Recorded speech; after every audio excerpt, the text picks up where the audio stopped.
yeah, we chatted a little bit. Some of the people in the room may have been with me. This is pretty much an extension of that. We're going to be talking about the Internet of Things. And we're starting with the cat in the hat, which I presume you've all, read up on at some point.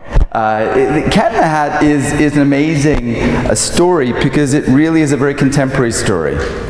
You had Sally at home and everything was fine. Of course, it was raining outside and it's a little bit boring. But generally, the house was in order, right? And the cat in the hat came and created absolute chaos, especially when thing 1 and thing 2 popped up, right? And they had to take everything and balance it, and you had toasters and ovens all flying around the place with the fish in the bowl, right? And it created absolute chaos. And that chaos is what I'm going to be talking to you about today. So we're going to be talking about your house is in order. Right? A little bit boring maybe, but your house is in order, your hotels are in order, and something's going to happen, and I call it the second mobile revolution, which is what I'm going to be talking about today, which is the Internet of Things. In order to set the stage for that, I wanted to talk about innovation, just generally. Because obviously revolutions don't just happen once, they happen repeatedly through history. And so let's sort of just take a sort of look back in time. So there's this wonderful gentleman called Bertrand Russell who wrote many books.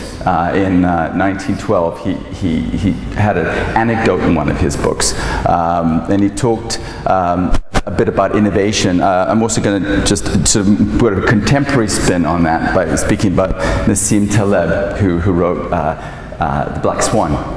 So with Bertrand, he talked about a chicken, right? He talked about the benevolent farmer. Okay, so chicken's happy, right? Fed every day, has a warm coop. Life couldn't be better, The chicken's saying, oh my gosh, I've got this amazing farmer, he's my friend, I run out when he comes in the morning and feeds me and everything's good. But the problem with the chicken is, the problem we probably all have, is it's difficult to learn from the past. So every day we fed, it's all good, but then suddenly, bam,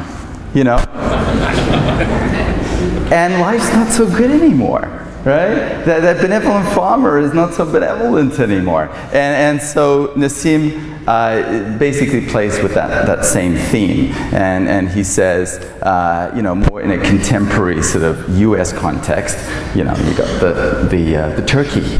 And same thing, turkey, all happy, being fed stuffed. And especially around Thanksgiving, oh my gosh, that turkey's so happy. And then, you have surprise, bam. And this is the problem with innovation, is it's not a simple progression. You have what Nassim talks about all the time, which is black swans. And so they're all white swans until there's a black swan, right?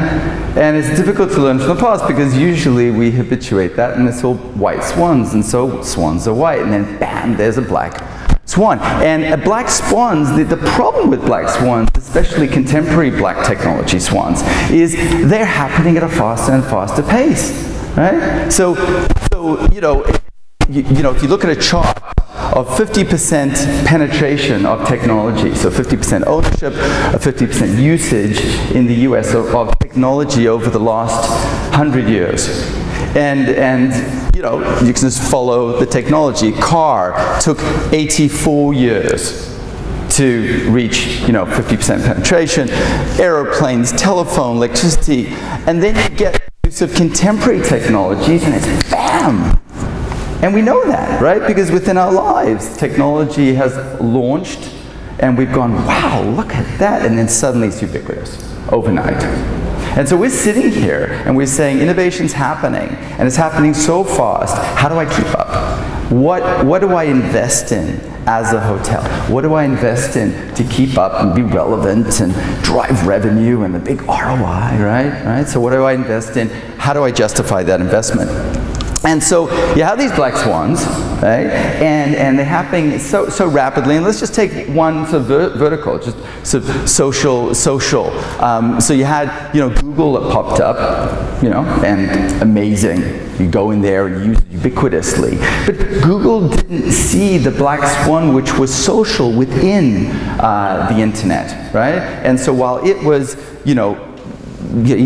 to be honest, Google didn't even start off as a search engine, right? They were going to sell that part of the business, but they kept it, and it's probably a good thing for them they did. But they were sitting there, happy as a clam, or now I guess that's a mixed metaphor, happy as a chicken, and then bam, Facebook comes in and says, hey, we'll do this thing called social.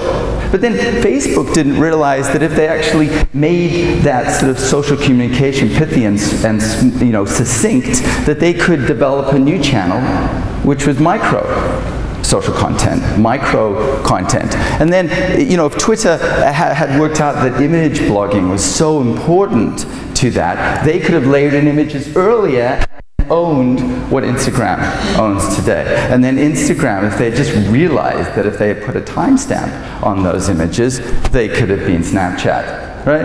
And so these are all sort of minor black swans, right? And then we don't really know sort of what's next, and Snapchat's sitting there going, what's next? And they're all trying to do innovative stuff, and some of it's sticking, some of it's not, but we don't know. Right? There's applications like Whisper and Secret, which allow you to do anonymous, postings and things like that. Haven't really taken off, so we don't know. But there will be one. And that's the challenge in every industry. Payment, everything that we touch, electronic distribution, they'll all have their black swans. And so when you look at mobility, and you look at the story of mobility, and when I talk about mobility, I'm talking about the mobile consumer. I'm not talking about technology, I'm not talking about mobile phones, I'm talking about the mobile consumer. The mobile consumer, and at least, the cat and hat Sally's mom and dad have a very different day to what their mom and dad had. And their day is made up of screens. Right? So you wake up in the morning on one screen, and then you move through various screens all the way through your day. And I'm a director of the Location-Based Marketing Association. Location is mobility. Because really, that's the definition of mobile, is that you move, right? You move your screen. It's either portable or it's a native small, one-fisted screen. And understanding that narrative is essential to our business. We know that. That's not a secret. And how we combine those screens is also pivotal. And we know that too. We know that right now 1/3 of digital media spend is allocated across devices. Right? So you're not using one device. You're not saying, oh my gosh, what's my PC strategy? And then, oh, what's my mobile strategy? Oh, what's my tablet strategy? I mean, that'd be crazy. Right? We don't do that. What we do is we think about the journey. And we think about the fact that, we wake up in the morning and we've got, of course, our handheld under our pillow, right? All of us. And we take it out and we go, well, we don't want to travel today, right? Because while our spouse is sleeping, we're adventuring and we're, exploring stuff. And then you may find something on your handheld, but then over breakfast it becomes a tablet, and then at work it's a PC, and then it goes back to being a tablet at Starbucks in the afternoon, and then it goes back to being a handheld at the red light on the way home, that you take your snack food sort of data. So we have a journey, and the journey is contiguous, and that journey of cross screen spend and cross screen content is increasing at 24% every year as far as campaigns, sort of, synergistic campaigns that weave those screens together. And the ROI on that is increasing. Of the people that are using two screens to connect campaigns and ideas, they're seeing a 75% of them are saying they're seeing an increased ROI, whatever that means. But they're seeing it as being good. And so this is shopping as we used to know it, right? And so there's awareness, consideration. You shop, you buy, you own. In the hotel business, you own the experience, you own the memory. but you own. And so that was the old world. Oh, so neat and so pretty, right? And then we have a new view of the mobile shopping experience. And it's all sort of messy and Venn diagrams and things like that. But the reality is, and I think, that it's always been that messy. It's always been confusing. It's just suddenly, you can see it. Suddenly you have a window into your consumer's behavior. You know what they feel, and so you can see that it's all messy. So that was really fictional. It was always this complicated. So mobility, what mobility's done is it's opened a window, and it's included you. We talked about yesterday, you know, social listening. Well, there's always been a conversation, even without new media. People talked about your hotels. It was just a dirty little secret. Now you can listen. And that's the only difference. And you have reach and frequency on that listening. So it all comes down then to how do you create a relationship with your customer? And how do you create a relationship with those screens? And so I love this, and I used it yesterday. So I apologize for the social people, but I'm using the same slide again. Because this really gets to the crux of the quandary we're in. Is you watched Meet the Fockers, right? Yeah? So do you remember Ben Stiller sort of lying on the bed, and he's been sort of ostracized from the family, wrongly accused of this and that. And he has this on his chest, which is the circle of trust, and you're not in it. Right? And that's really where we're at. You know, we didn't do anything bad. But we've been accused of being, you know, not keeping up with the times, and somewhere along the line, our loyalists, our customers, are, you know, talking among themselves and having a great time, and suddenly our brand is sort of out there, and we want to get back in, right? And that's our task as electronic folk, is to say, how do we get back into the circle of trust? The problem is that our strategy to get back in the circle of trust is to do that. Right? Data, and analyze it, and statistics, and oh my gosh, where do we go? And the reality is, it's more like this. Right? It's more like Dan Stiller, Dustin Hoffman, you know, little bear hug, right? This is the crux. How do we get back into the relationship of digital? And how do we start giving bear hugs? So, how do you connect with your new mobile consumer? We've done this for 10 years. How do you connect? Some of us are doing a good job at keeping up. I don't think anybody can say that they've really nailed it, right? But we're trying to keep up, right? And so I'm going to take you back in time a little bit, and we'll take a little bit of a journey, right? So we're going to start here in Comdex, the now defunct Comdex show that was in Vegas.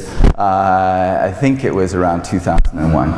And so Bill's there, and he's launching the tablet PC, right? It was huge. You know, this was going to be not only great, not only an evolution in experience, it was also going to be super cool, right? And Bill said, oh my gosh, it's going to work because all our developers are taking it home. They want to play with it. It's going to be great. This is the revolution. It's going to happen. And what happened? 2 quarters in to sales, they pulled it. 2 quarters in. And I don't think they sold more than 150,000 of the units. And why did they do that? Because it was evolutionary. This was a chicken. Right? What happened in 2007, the revolution hit. Right? You had Steve Jobs come on the stage, right? And he had something which was super duper cool. It was approach to technology. It wasn't technology. It was an approach to technology which humanized it.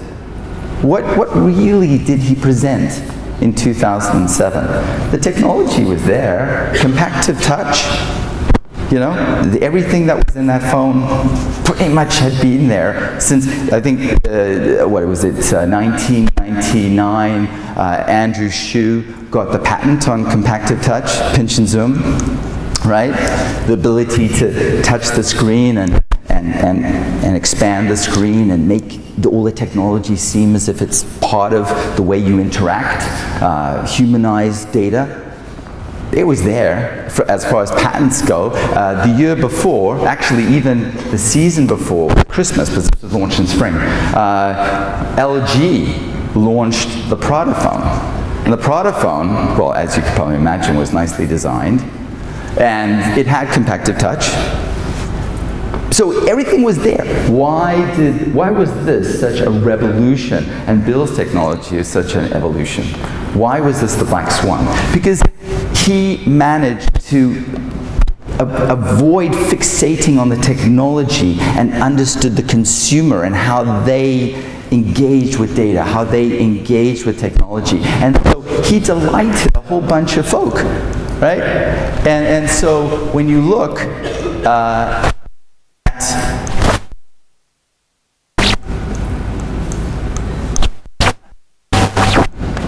the delight of technology. Oh, good. So when you look at the delight that this technology brought to the world, and other folk like Samsung who emulate some of that technology, it's sometimes better and more ergonomically sound phones with different screens, but they sort of got the whole idea of humanizing the data. People started lining up. It was phenomenal. They wanted this so badly. They wanted this phone because it was giving them a new window into the way that they worked. You lined up around the block for the new iPhone. The delight, the joy that these devices brought people was uncanny, really. You know, the power that technology could bring to the world was phenomenal. And so you had this revolution, this delighting the customer, a change of the way that we see data. And it really revolved around touch. And what did Bill Gates's unit use to touch? How did you touch the touch screen? Do you remember? Use a stylus, right? Because it wasn't compactive touch, it was resistive touch, right? And what did Steve Jobs say about styluses? Do you remember? Did you read his autobiography? He said everybody's born with 5 of them, right? And so touch and taking things and obstacles away from reaching data was huge, right? So let's read this, it's kind of fun. See, touch is a very important sense, written by John Norman. A lot of them around touching objects, people touching things, we know that, we're human, right? And we lost something really big when we went to the abstraction of a computer with a mouse and a keyboard. It wasn't real. It wasn't real. And then, boom, swiping your hand across the page is more intimate. Think of it not as a swipe, think of it as a caress, right? This is not technology. I mean, it is, but it isn't. It's an insight into the human condition, and that's why the iPhone did so well. And so let's go back even further. This is John Ogilvy. It's map. Obviously, I collect all maps. I love maps. Don't have this one. Love to have this one. The reason I'm showing you this particular one, which is John Ogilvy's, you know, it's a map of the road from London to Land's End. This was just as revolutionary as Steve Jobs' screen and the iPhone.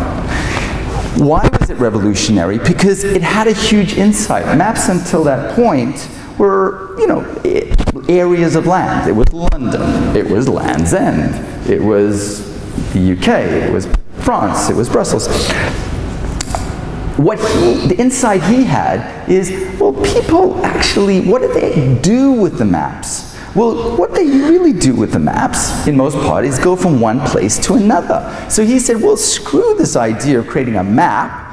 We'll create a pathway. We'll create strip maps. And so what he did is he plotted the course from London to Land's End. And not only did he plot the course, he put the distances between junctures. He put points of interest in there, right? So you would know where the next watering hole was, to get an ale, to feed your horse, to whatever.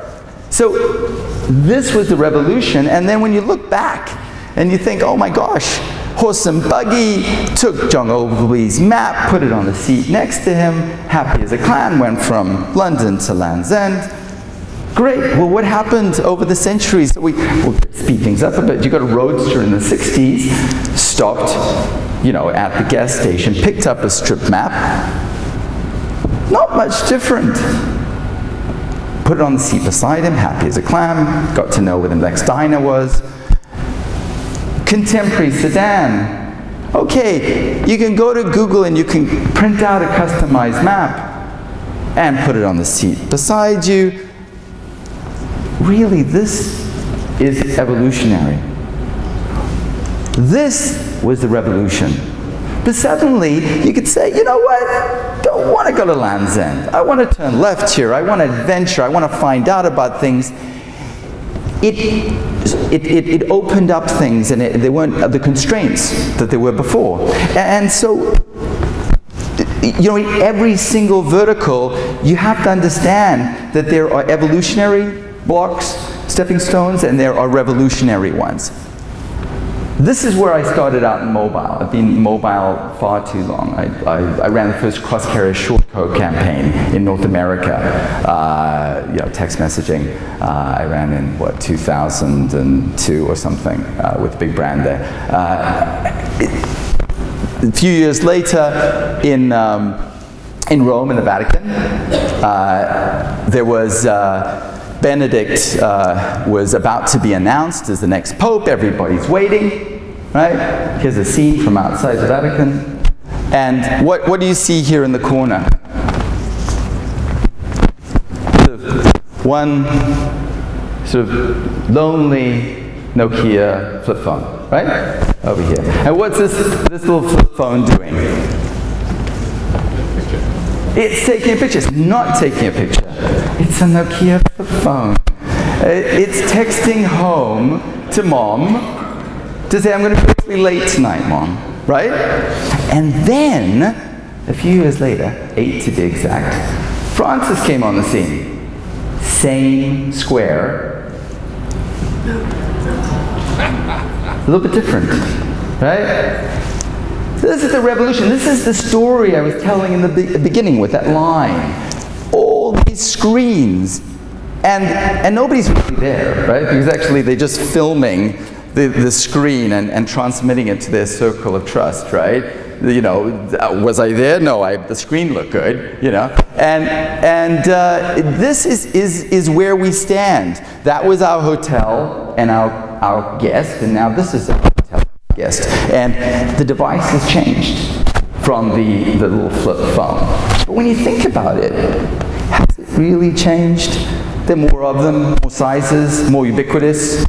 But when you look at a Nokia, and this one's I picked up in Pakistan, this Nokia has 2 SIMs, dual SIM. This one. It has a chassis for another, but it's only 1 SIM slot. This one allows you to text, allows you obviously to phone and voice communication. It allows you to sideload data, and in Pakistan it's done a lot. You go to the local sort of video store and sideload little video vignettes, and they use it for education a lot. This has a whole pile more power, right? Actually, this device, which is a little bit old, is 3,000 times faster than the first computer that sent the computer that sent the first rocket to the moon, right? 3,000 times faster. So fundamentally, this is a supercomputer in your pocket. But that really is the problem, is that when you really boil it down, what are people using these things to do? They're using it to build trust, to share things. Fundamentally, they're both communication devices. Things haven't changed so much. So, and it's $12. There's the difference. But, and then built on this supercomputer, and you know, obviously Steve Jobs did an amazing job in pushing the industry to a certain point. But then he said, okay, well, I own the industry, so I'm going to put a walled garden around that. I'm going to create content for my phone so I can sell my phone. And so he created an app store on the tail of his hardware device, and he said, look, I'm going to allow for this SDK to be out there so all these garage developers can develop stuff for my phone so that I can sell my phone with a justification that it comes with all this content that I didn't have to create, because all I did is create a great SDK. So you have all these developers around the world creating all this content, and you have Apple, and you know the first few years of advertising of Apple was the device and all these apps jumping out of the phone, right? Buy my phone, get all this content, right? So Apple's strategy was walled garden, here's an SDK built for us, we'll always have more content than the other guys, buy my phone. Because when Apple wakes up in the morning, they don't think about content. When Apple wakes up in the morning, they think about selling phones. That's how they make their money. They're a hardware manufacturer. So they created this app store, and then you guys went out, used their SDKs, and you created all these wonderful apps. That's great. And Steve Jobs and his team thanks you for that. And the problem is, over a period of time, the phone, which is the smartphone, turned into what I call a crackerjack container, right? Because it's smart. And what do you associate smart with? Smart Alec, sort of precocious kid next door. Smart is not necessarily a positive, description. It was a smartphone, but it's a smartphone that you showed over coffee at Starbucks and said, oh my gosh, look at this app I've got. It does this, it does that. Oh, I've got to download that. That's fantastic. And after a period of time, you got people sort of crawling through the caramelized popcorn to get to all these fun things at the bottom of the box. The bubble gum and the plastic ring and all the things that Crackerjack had, we sort of associate our phone with. And there's so much stuff that we download and we didn't use. Really, people use 5 to 6 apps on their phone. The rest are, phone top roadkill, right? They get lost in a folder somewhere and trashed eventually. So we have this Crackerjack mentality with the phone. But the phone obviously is so much more. And it has all this stuff which allows it to communicate in a very human way with its environment. And that's why it was so amazing, right? It was a prosthetic, it was an extension of ourselves, right? And the most important thing is it allowed us to communicate with networks around us. So it became a sort of extension of ourselves and allowed us to talk to things around us, other networks.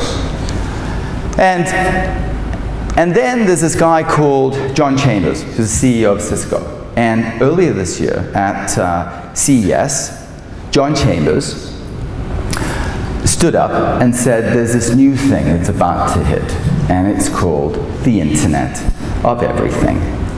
And not the Internet of Things, or as I like to call it, the Internet of Stuff. He called it the Internet of Everything. And why did he call it the Internet of Everything? Because he said, in very grandiose tone, gestures, that all these things, these networks around us, these things that our phone can associate and talk to, these sensors that we're going to be talking about in a minute,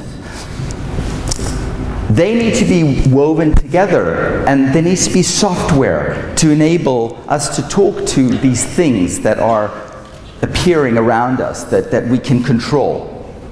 And we'll talk about that in a minute. And he said this industry that's about to explode is a $19 trillion opportunity. So let's talk about the $19 trillion opportunity. So we talked about the first wave of mobility, which was the mobile phone, the Crackerjack container, and now we're going to talk about the next revolution in mobility, which is not the smartphone. It's the intelligent server. And what we're moving to is, have I got my phone?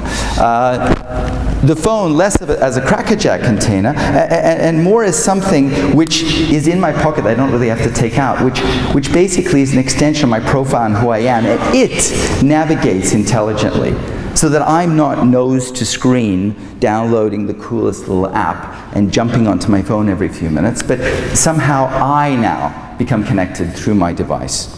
And we'll talk about that. So, well, the first phase of this was wearables, right? So what are wearables? They basically allow you to create an environment where you can not necessarily talk directly, you know, to the carrier or to the Wi-Fi, but you can talk to your phone in a more convenient manner. So, you know, watches that Fred's and Dick Tracy have always advocated, by the way, and other folk all around the world into the Galactica. And so this whole idea of using other devices to communicate is obviously something that's part of pop culture, nothing new. And so when we came out with this pretty much ugly device here, the Gear 1, we knew that something was happening, that peripherals, wearables were going to be part of the way that we navigate. Made sense. And then you had wearables like this, like glasses, right? And you know, it's cute, and there are going to be certain ergonomically sound ways of accessing data, no question. I guess you have to really question why there aren't lines around the block for these products yet. Right? They don't thrill, they don't delight, they amuse, they interest. But the reason is that they haven't really cracked it yet. This is all Bill Gates super cool, right? And case in point, these things, right? If you actually research the whole idea of having data peripherally in your line of vision, it doesn't make too much sense, because if you look at studies, the interaction between memory, attention, and eye movement, you cannot look at somebody and think. Do you know that? Try it after this session. Go and look at somebody in the eye and think. You'll always have to look away. You have to think of something that is not, you know, like 1 + 1. If somebody asks you a question, you have to give it some thought. You look away. Well, if you're looking away, what's the point of having it in your peripheral vision? If you're looking away, you may as well be looking at another screen or another device, another wearable. So I'm not a fan of glass specifically, but obviously these things will evolve, and they're far smarter people than I who are working on the stuff. Absolutely, and that's the first phase. Then there's the audio jack. So if the phone doesn't have the capability to do things, we're just going to plug something into the audio jack, and we're going to create you know, an experience beyond the phone. So that's, again, the first phase of going beyond the phone, right? And so here, obviously, we know Square and other peripherals that can be plugged into the jack to create sort of a data relationship and certain physicality that the phone doesn't present. And there are tons of examples of that here. You can use this to shove into your hot turkey to see if it's cooked, right? And then after, you know, dinner and after all those bottles of wine, you may need this to make sure that you can drive home. If you had too many bottles of wine, you may need this. And then if it was a really draconian evening, you may need this. But these are all things that you can plug into your phone to heighten the functionality of the phone, right, through the audio jack. But let's go beyond the audio jack, right, because that's not the $19 trillion business, right? The $19 trillion business is connecting things not only to your phone, although I believe the phone is going to be central in that communication channel. It's your car, it's your pets, your appliances, your lights, your cameras, your home, your objects around you, your workspace, in an intelligent way. So let's talk about that for a minute. So we have over 10 billion connected objects in the world today. I don't know where they come up with that number, but it's a big number. They say, the pundits, that they're going to be, by 2020, 50 billion connected things. The bottom line is there are a lot of connected things, and there are going to be a lot more connected things. And when I talk about connected things, everything ultimately should be connected, because everything should be able to talk to you in some way, to say, hey, my bottle is cool or it's not cool. It needs to be put back in the refrigerator. The refrigerator should know that I'm putting the bottle back in the refrigerator, so it can tell me when I'm out of bottles. You know, there should be a way that these inanimate objects should be able to talk to us. Makes sense, right? Makes sense. And so that's what these sensors will do. And so you'll have sensors for your plants. Because your plants should be able to tell you when they need to be watered, correct? I mean, it's really bizarre that we have to shove our finger into the soil every now and again to find out if it's too dry, right? And our kids should be able to tell us when they need to be changed. They try and they cry, and we say, "What's wrong with Sally? She's crying." And we think, "Oh, do you think she needs to be changed?" Well, I mean, that's crazy. That's almost as crazy as putting your finger into the plant soil. So here, you can have your kid tweet to you when they need to be changed, right? And then, of course, Nest. Nest is a profound sort of demarcation in the Internet of Everything because Google bought it for a whole pile of cash. So Nest is basically, they have two products, a thermostat and a smoke detector. And these units you can put into your house, you can wire them up to your Wi-Fi, and you can control them with your phone. They are an object now in the Internet of everything. And so now when you come home, it can change the temperature based on a number of variables, including the fact that you just walk in the room. Right? Which makes a whole pile of sense. I mean, you go into your room, which I'm sure you do after the session, and your room will either be too hot or too cold, and you'll have to adjust the heating or open the window or do something. That just doesn't make any sense. Right? And then there are things that are the future of the Internet of Everything, like this bra. So this bra is a built-in EKG. Right? It's actually a patent by Microsoft. And what it basically is you can calibrate the EKG to send essentially an alert to your phone when you have a certain emotional state. And what you do is you calibrate it based on eating. And so it can tell you when you're about to have a snack attack. Makes sense to me. So, and then there are things like these basketballs, right? So this basketball, or any basketball, has always known that your game needed a little bit of work, right? It knew that, you know, that you needed to practice a little bit more, right? But it never could tell you. Now, with this, it can actually tell you everything about your game. It can tell your coach everything about your game. And that's what things need to do. Because things know a whole pile more about you than you know about you.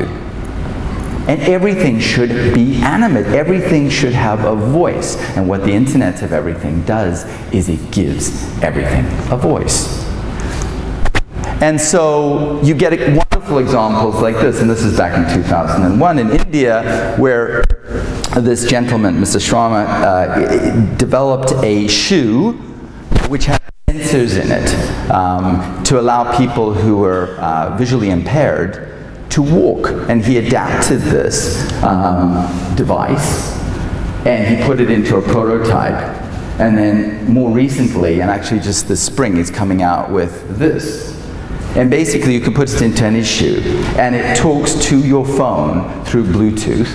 And what it does is it aligns your walking experience with your map on your phone. And so you can tell your map on your phone that I want to go to, you know, a restaurant down in the old city. It knows where your location is, and it now transmits that data to your shoe. So your shoe vibrates on the left or the right, depending on where it wants you to turn. Not only that, it has a camera or sort of visual transmitter in the front that will tell you if there's an obstacle to your way. For example, a pothole or the construction you have on this road today. That's amazing. So suddenly, your shoe becomes a sensor. It becomes an intelligent device that's telling you things, just like the basketball did. And it can tell you when you need to turn, because it should be able to. Your phone knows where you are. Why can't your shoe direct you accordingly? No reason. And this one, oh my gosh, you have dishwashers, you have washing machines? And then, you know, you have to go down into the basement, and you have to turn a knob. Yeah? And then you go upstairs and you go, oh, did did I put the heat cycle on? And you have to go down to the basement and you have to switch the little thing up or down, or maybe you have to switch it over. Crazy. We call that knobology, by the way. And it's a term, knobology. It's the art of making things work and in an easy ergonomic fashion. And we suck at knobology, right? We have all these gadgets and knobs. We've got a little bit better over the century, but generally we still have too many knobs in our lives. And why can't you talk to your washing machine? Why can't you say, hey dude, I'm going out, please put on the cycle at 10, and oops, you know, oh, I forgot to tell you, you know, put it on hot. Or maybe it says, oops, you forgot to tell me, do you want the hot cycle or cold cycle? Why can't you talk to your washing machine? No reason. And so you have smart, whole, you know, industry of smart homes that we'll talk about a little bit. This is LG, you have Samsung with their smart homes, and recently, this past week, Apple announced their move into the home with HomeKit. Amazon is a prototype, it's called Dash. Again, you carry it, it works as a peripheral to your phone. It allows you to do a whole pile of things like scan your pantry, right? So you can scan your pantry to create your shopping list. If you can't scan something, you may want to just talk into it, and it creates a shopping list, and bam, you can shop. And guess where you're shopping? On Amazon, obviously. And so here is a way of not only addressing the Internet of Everything, but owning the Internet of Everything. And that's where you guys need to go. You need to say, hey, how can I get my hotels to speak intelligently so that I can own a relationship with my customer, so I can get them to do more stuff, sell them more stuff, delight them, and get them to come back, right? And so you can put these things anywhere, right? You can put them on your bags, sensors, you can you know, attach them to really anything that moves, and it will track it. You can create networks of sensors so that even if that sensor wasn't in range of your particular device, it could be in range of somebody else's device, and through the network, it will tell you that your bag is at the station or not. You could put it on your kids' shoes to track them, right? And even before they have shoes, you can track them. And you can put them, remember, I don't know if you have kids, I have kids, you know, you put the little, you put what am I'm missing it, you know, the little thingamabob by the bed, the crib, to the monitor, the baby monitor. And what did you hear? Do you remember? It was crazy. It was bad quality. You didn't know what was going on upstairs. Oh my gosh, something happened. You run upstairs and the baby's sleeping. Everything's fine. Here, you have something on the baby's leg that allows you to know exactly what's going on. Is the baby on its belly? Is the baby on its back? How many times has it turned in the last hour? You know, everything about your baby you can track, not only when you're in the house, but when you're at work. So things can talk. Even a baby who hasn't developed speech can talk to you. And your dog can do the same thing. Right? This is called Whisper. And you can attach it to your dog, and your dog can communicate its location to you. You have things that you can put into your eyes that measure your glucose level, that transmits that, again, to your phone. Makes a whole pile of sense. So now your eyes can talk to you, your blood sugar can talk to you, and medically, it's a revolution. This is an ultrasound. Now, an ultrasound unit costs between $30,000 and $50,000. It is not very mobile. So with a device like this, you can plug it into your phone.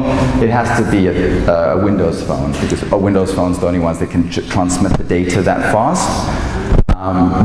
Maybe the other guys will catch up at some point, but you can take this Windows phone out into the field, into a rural village in Africa, and you can give somebody an ultrasound, and that ultrasound image can be transmitted through that phone to Stanford University or some other place of higher knowledge and learning, and you can get a diagnosis on an individual. That is profound.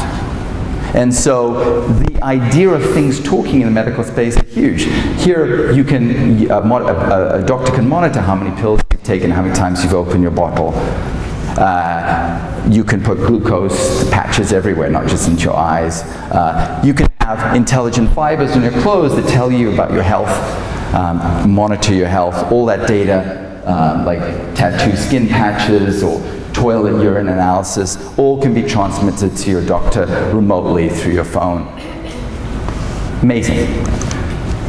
And even if you smoke, your lighter can tell you how many times you struck up today. Again, helping you monitor your smoking and hopefully reduce your smoking in this case. I'm working on an initiative for e-cigarettes where we're putting a little transmitter beacon into the e-cigarettes. Every time you inhale, it transmits your location to the phone and the fact that you've taken inhalation. So one, it could do something like this, but also from a medical perspective, it can monitor because obviously with e-cigarettes, you don't just have to be smoking nicotine. So, and you can put it on the products. Now, granted, a banana does tell you when it is ripe. In a very natural way. But generally, it is kind of interesting that you could put patches on fruit, and it can tell you whether it's the right time to buy this or not. This is an edible sensor. And then you can actually put it on yourself. Right? So epidermal tattoos are out there. There are a lot of patents on them. This is a Nokia patent. This is a patent for a tattoo where the tattoo actually becomes an audio transmitter to your phone. So now instead of saying, oh, sorry, can you hear me? Just 2 seconds. You know, yes, right? You can now always be on. Right? So. And then, of course, most importantly, bringing couples together all around the world. This is a remote vibrator, right? So you can control your relationship long distance. Right? So, and then, of course, who's going to own all these devices? Who's going to own the $17 trillion, right? So Cisco wants it, of course. Another one that wants it is Apple. So Apple announced this past week the Health Kit, Home Kit, which is essentially the Internet of Everything for Apple users, right? So again, a very closed, walled garden approach to the IoT. I desperately want the IoT to be open standard. Of course, that's difficult. Everybody wants to have a proprietary lock on the Internet of Things because $17 trillion is some nice pocket money, right? But I want you to go OTT on the IoT. I want you to go over the top. I don't want you, when you come up with your strategies, to buy into one standard, right? So Apple went OTT over the carriers and killed their business. And I believe the Internet of Things will go OTT over the top of Apple and make them the widget in the universe, not necessarily a dominant player. So that is my hope. And I think that's what's going to happen. And the reason is because of folk like this. Right? So this gentleman, Hugo, he used to work at Apple, actually. He was a guy who built hardware for Apple as a senior engineer. And then when he left Apple, he went to a startup called Nest that we've spoken about. And when he was at Nest, and they're building those thermostats and those smoke detectors, he got really frustrated because the fixation at Nest was on the device, because they also came from Apple. And Apple is all about the beauty of the device, the ergonomics of the device. They made the most beautiful smoke detectors and the most beautiful thermostats that you can imagine. They are gorgeous. But he said, you know what? The most exciting thing about this is the connection to the Internet of Things, that layer that they're building. Not necessarily all the complexity of building a thermostat, which is not trivial. So what he did is he broke off, and he was very much into, you know, basically lighting up data. And the story goes, or at least he tells me the story, that he had a bathroom, and in the bathroom he plugged all these lights, these colored lights, into the bathroom, which allowed him to change the color of his bathroom based on data. So what he did is he plugged in an engine that said, I want the lights in my bathroom to change based on the stock market, based on the weather, based on the time of the day. So when he went in to his bathroom, he could tell that his Apple stock had gone up or down, or that it was raining outside, right? And so here is somebody who has a huge commitment to data and visualization of data. And so he developed something called the electric imp. And I have an example of it here. So the electric imp is basically something which is a generic connector, a very secure generic connector, and they come up with one which is far smaller than this. It's about 1/4 of the size. And this little unit plugs into this little unit that plugs into anything. So you can have a dishwasher and put this into your dishwasher, not you, but the manufacturer, and then this now allows your dishwasher to now interact with the home hub, which is the Wi-Fi in the home, and it allows also you to pair your phone to the dishwasher or to this chip. So now you can tether your phone, so your phone becomes a controller, and but the dishwasher is communicating through the Internet of Everything. Also, the manufacturers are monitoring the health of that unit, which allows for, you know, very seamless service and upsell and all of those things. So now, suddenly, all the people who say, oh my gosh, Gary, I really like what you're talking about. How do I make my technology talk? Well, now you just plug this in. So what these guys are doing is going beyond the phone, because in this situation, the phone is not the hub. The phone is just the remote control. There is a direct data pull, a secure data pull through the Wi-Fi into the cloud. So, and with these things, you can make gumball dispensers, which of course you've all been waiting for. So gumball dispensers, basically, it's just something in actually the foyer of electrical imp. But we walk into the room, it detects that there's a phone, and gumball comes out, but they're more profound ways of implementing this. Electric imp is used for things like this. So here's a sprinkling system, a lawn sprinkler, that is connected to your home Wi-Fi. And what does it do? It pulls down data on the weather. Why should I sprinkle the lawn on a day where it's going to rain? I don't know.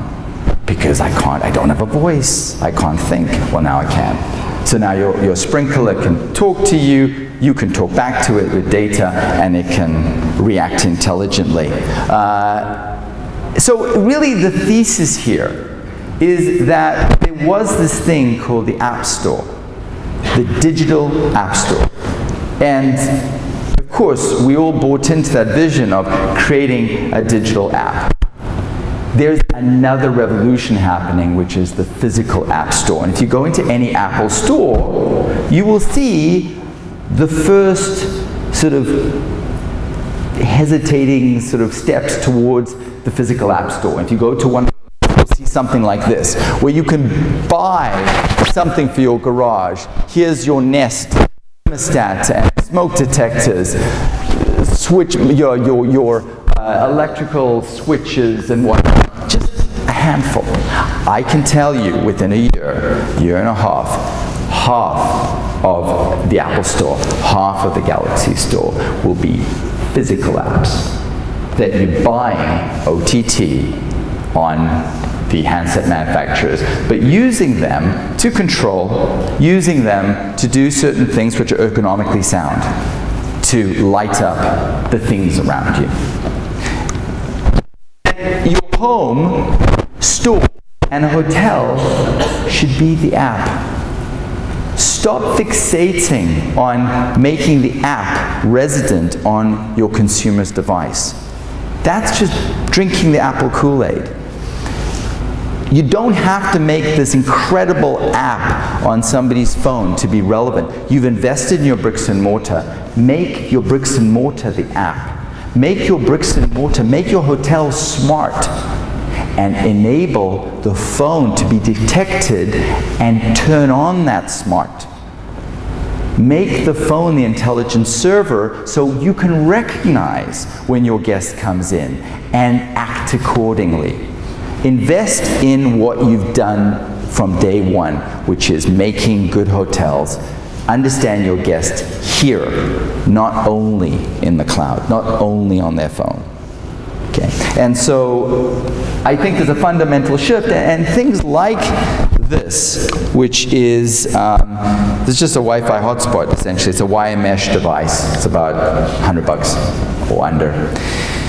I can send this out to a store, or a hotel for that matter. They can plug this into their router and they get instant Wi-Fi. But more than that, what this allows us to do is also monitor all the MAC addresses that come in and out of the hotel. Now, unfortunately, Mac, as usual, Apple as usual, has shut off or hashed their MAC addresses on their devices. Every device has a MAC address. Nothing to do with Macintosh. You have a MAC address on your PCs, on your tablet, on your phone.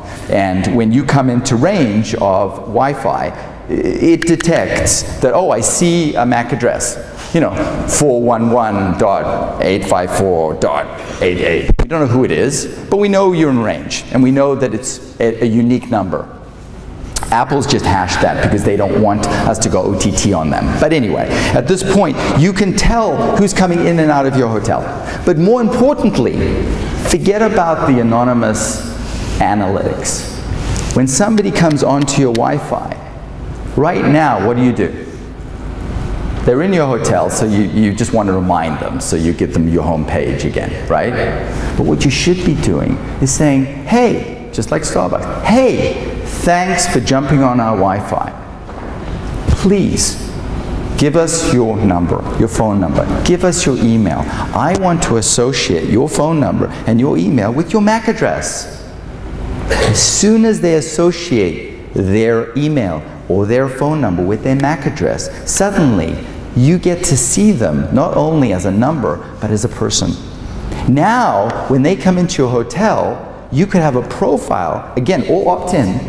You can have a profile behind that MAC address so that you say, ah, Gary Schwartz just walked into my hotel, or Gary Schwartz just walked by my hotel, or Gary Schwartz used to be in this hotel, is going by one of our partner hotels in Vegas now. Maybe I should invite him in for a drink. Right? Wouldn't that be amazing? So suddenly you get to have a relationship with that intelligence survey, and you become so smart. Right? And you become so hospitable, and you become what you should be as hotels. Then I can say, oh, Gary Schwartz just walked into his room. I'm going to turn up the heating. I'm going to turn down the heating. I'm going to switch on the television. You know, I'm going to turn up the lights. I don't know what I'm going to do, but now you can choreograph a journey. Gary Schwartz can set preferences to his journey so that when he comes in, gin and tonic's waiting for him, his room is at the right temperature, all of that is possible. All of that has to happen and will happen. It's just a question of when you guys are going to do it. Because I tell you, it will happen. It will be obligatory to the hospitality experience. So now you have the opportunity of doing something really simple. Change your Wi-Fi login. That's all you have to do. And you can do all of this behind that opt-in. Right? Easy peasy, $100. You can put it on every floor. You know, there are beacons. These are beacons, right, that you can put in iBeacons. I'm not a fan of beacons because they have to have an app behind them, and it's opt-out only. There are limitations at the kazoo. It's only faster phones. Beacons tend to be proprietary, like iBeacons to Apple. So not a fan, but there's another way of interacting with folk around you. So make that shift. Don't only think about apps as resident on smartphones. Think about your hotels as apps. And then, you know, you can be interacting with people irrespective of what phone they have. You can see them and heat map them in your hotels. And so I want to sort of end with Sigmund here.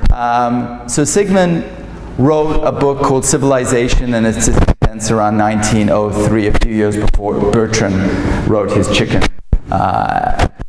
And what did he say? He said, man has become a prosthetic god. I love that. Man has become a prosthetic god. What does he mean? Well, basically, in his day, any day, man had to be more powerful than he was in his naked form. He had an arrow, or he had a toupee, or he had a car, all things that made him more than he is in his natural form. So we always use things to be stronger, more powerful, to be more intelligent, right? We're prosthetics. We use things that extend from ourselves that aren't actually there. The problem is, you know, is that man has become a prosthetic god. When he puts on all these auxiliary organs, he's truly magnificent. But those organs have not grown on him or her naturally, right? You shove them on there like Google Glasses, and they still give him much trouble at times. So when we're thinking about how to add functionality to our guest, add functionality to our hotel, we have to think of what works, what doesn't, what is human, because it's not about technology, it's about the mobile consumer. It's about their journey, and it's very much about the journey to the wallet and then the journey to affinity with our hotels, and we need to plot that journey. It can't be haphazard. It can't just be based on today's ROI calculator so we get a bonus at the end of the year. It has to be baked into a long-term plan. Ultimately, that's going to deliver more ROI, more cash down the road.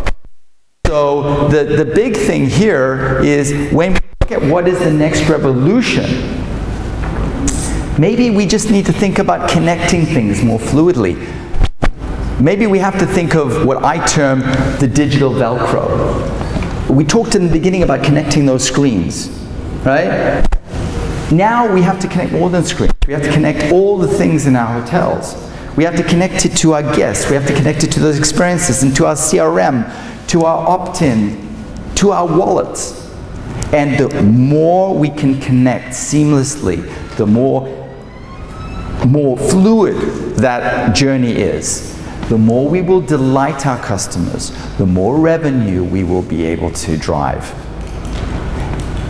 And so digital Velcro is your ability to not only connect screens, which you're trying to do now, and there's a lot of discussion on how to make that electronic journey more seamless, how to make checkout more seamless, but it's more than that. It's connecting all the retail touch points, all the hospitality touch points. Otherwise, right? And we don't want to go there. So I'll end with this guy, since we're talking about interesting folk. George Bernard Shaw, Man and Superman, 1903. It was all around the same time. Smart guys around the turn of the century. And he said, the reasonable man adapts himself to the world. The unreasonable man will persist on trying to adapt the world to himself. Therefore, all progress depends on the unreasonable man or woman. Right? So I leave you with this. All these thoughts. And obviously, you know, some of you are the right decision makers, some of you aren't. I want you to, whatever you do going forward, to be unreasonable. I want you to be unreasonable. I don't want you to think evolutionarily. I want you to think revolutionarily. Thank you. That's some books I wrote, and that's how you can reach me. And there's thing 1 and thing 2. Thank you.